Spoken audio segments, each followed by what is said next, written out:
যে জায়গাটা আমরা এখন দাঁড়িয়ে আছি অর্থাৎ থানা, তার পাশেই থানা থেকে ঢিলছড়া দূরত্বে এই দেখতে পাচ্ছেন তৃণমূল কংগ্রেসের সর্বভারতীয় যে চণ্ডীতলা যে 2 নম্বর ব্লক চণ্ডীতলা থানা ডেপুটেশন কর্মসূচি, এই জায়গায় কল্যাণ বন্দ্যোপাধ্যায় আসছিলেন।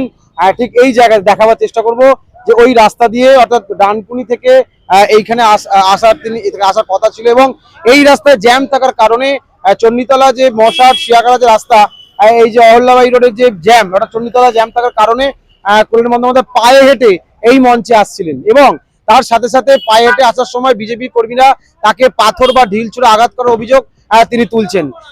কি বলছেন কল্যাণ বন্দ্যোপাধ্যায় শুনবো আমরা। আমি যখন গাড়িতে করে আসছিলাম, চণ্ডীতলা মার্কেটের সামনে প্রচুর ট্রাফিক জ্যাম হয়ে যায়, তাই জন্য আমি হেঁটে হেঁটে আসছিলাম আমার পিএসও শুদ্ধ। তো আমি যখন আসছি তখন এই চণ্ডীতলা মোড়ে 10 থেকে 15 জন ওই বিজেপির গুন্ডা বাহিনী সব ওই স্যাফরন কালারের পট্টি বেঁধে আমাকে দেখে স্লোগান তুলতে আরম্ভ করে, গালাগাল দিতে আরম্ভ করে। একটা ঢিল আমার মাথার উপর আসে, এই আমার এখানে লাগে। তখন এখন কি আছে? রক্ত বেরিয়ে গেছে। আমাদের যেভাবে আক্রান্ত করা হচ্ছে, যেভাবে আক্রান্ত হচ্ছে আমরা, এ অবর্ণনীয়, এ ভাবা যাচ্ছে না। প্রতিটি জায়গায় আমাদের উপর আঘাত করা হচ্ছে। তৃণমূল কংগ্রেসকে শেষ করার জন্য আঘাত করা হচ্ছে এবং আপনারা শুনছেন বাজারে কিছু নাম ভেসে বেরোচ্ছে, কিছু এমপির নাম ভাসছে যারা বিজেপিতে যাচ্ছে, এবং কিছু নাম ভাসছে, আমি জানি না কারেক্ট কি ইনকারেক্ট। তারা ছাড়া যে এমপিরা রাস্তায় নামবে তাদেরকে এভাবে আঘাত করা হবে, এটাই ওদের প্ল্যান। কালকে অভিষেককেও মেরেছে, আজকে আমাকেও মারলো। আমি বাংলার মানুষের কাছে অনুরোধ করব যে আপনারা দেখুন, আপনারা পরিবর্তন চেয়েছিলেন, এই সরকার পরিবর্তন চেয়েছিলেন তো, যে বিরোধী দলের সব নেতাদের মারবে বিজেপির গুন্ডারা, এই সরকার এই পরিবর্তন চেয়েছিলেন তো? যদি এই পরিবর্তন চেয়ে থাকেন আমাদের কোনো আপত্তি নেই, বরঞ্চ সেই জায়গায় আপনারা যারা এই পরিবর্তন চেয়েছেন আসুন আমার কাছে, আমাদের গলায় দড়ি দিয়ে আমাদের একদিনে শেষ করে দিন। প্রতিদিন মারার দরকার নেই, বলুন কবে মারবেন। আসুন আপনারা যে মানুষরা এই পরিবর্তন চেয়েছিলেন, বাংলায় এই হিংসা হোক, তারা আসুন। তাদের বেশি কমেন্ট করার দরকার নেই, বলুন আসুন, আমি বাড়ির সামনে দাঁড়িয়ে থাকবো, আমাকে খুন করে দিয়ে চলে। মুখ্যমন্ত্রী একটা খুনি মুখ্যমন্ত্রী, হিংসুটে মুখ্যমন্ত্রী এবং সব সময়তেই একটা প্রতিহিংসা পরায়ণ মুখ্যমন্ত্রী,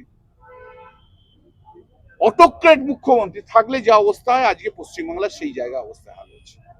এবং ওদের দলের যে সভাপতি বড় বড় কথা বলে, মিষ্টি মিষ্টি কথা বলে, দল জেতার পর বড় বড় বাণী, বড় বড় বক্তৃতা হচ্ছে, সেই আবার লেলিয়ে দিচ্ছে।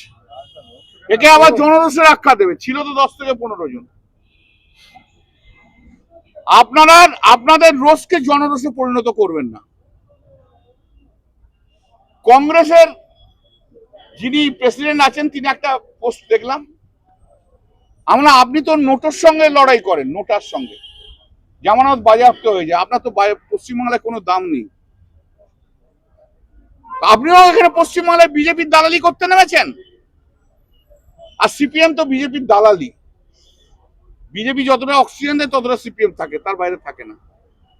রাস্তায় আমরা আছি, রাস্তায় আমরা থাকবো, বাংলার মাটিতে আমরা থাকবো, মমতা বন্দ্যোপাধ্যায় আমরা নেত্রী, আমরা লড়াই করব, আরো আঘাত আসুক আমরা আঘাত খাবো, যতক্ষণ প্রাণ আছে লড়ে যাবো এই বাংলায়, বাংলার স্বাধীনতাকে ফিরিয়ে আনার জন্য, যে স্বাধীনতা ফোর্টের পর থেকে চলে গেছে।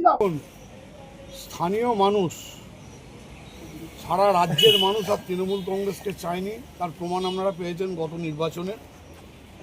আজকে তৃণমূল মানেই চোর, এটা প্রমাণিত। আর পশ্চিমবাংলার বুকে এখন চোর ভাইপো আর মাতালের লড়াই চলছে কে বড় নেতা হবে। তার জন্য ফুটেজ খাওয়ার রাজনীতি তারা শুরু করেছে। আজকে এলাকার 4 বছরের সাংসদ বিপদে আপদে যাকে পাওয়া যায় না, আজকে হঠাৎ ফুটেজ খাওয়ার জন্য চণ্ডীতলায় এসেছে। চণ্ডীতলার মানুষ তার প্রতিবাদ জানিয়েছে। এখানে কোনো রাজনৈতিক রং ছিল না, এখানে কোনো ভারতীয় জনতা পার্টির ঝান্ডা ছিল না। আর স্বাভাবিকভাবেই চণ্ডীতলার মানুষ, ওই এলাকার মানুষও কিন্তু তৃণমূল কংগ্রেসকে প্রত্যাখ্যান করেছেন।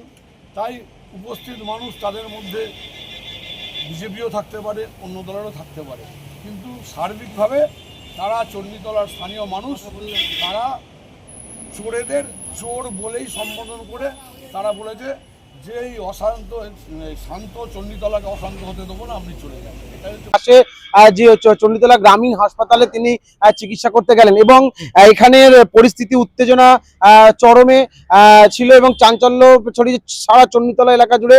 কল্যাণ বন্দ্যোপাধ্যায়, যিনি একজন সাংসদ, তিনি তার নিরাপত্তা কি করে গাফিলতি হয় এবং সাথে সাথে অভিযোগ তুলছেন, কল্যাণ বন্দ্যোপাধ্যায় অভিযোগ তুলছেন যে পুলিশ এবং সিআইএসএফ দাঁড়িয়ে থাকা সময় কিন্তু তাকে, এই ঘটনাকে কেন্দ্র করে একজন সিআইএসএফ কর্মী তাকে প্রাণ বাঁচিয়েছেন এবং তাকে ধন্যবাদ জানিয়েছেন কল্যাণ বন্দ্যোপাধ্যায়। এবং সাথে সাথে পুলিশ প্রশাসন চণ্ডীতলা গ্রামীণ হসপিটাল থেকে ওনাকে কঠোর নিরাপত্তার মধ্যে দিয়ে ওনাকে পৌঁছে দেওয়া থেকে শুরু করে পুরো ঘটনার প্রতিবেদন তুলে ধরো বিপি নিউজ বাংলার পর্দায়। দেখতে থাকুন বিপি নিউজ বাংলা, ধর্মসভার কর্ম আমাদের। নমস্কার।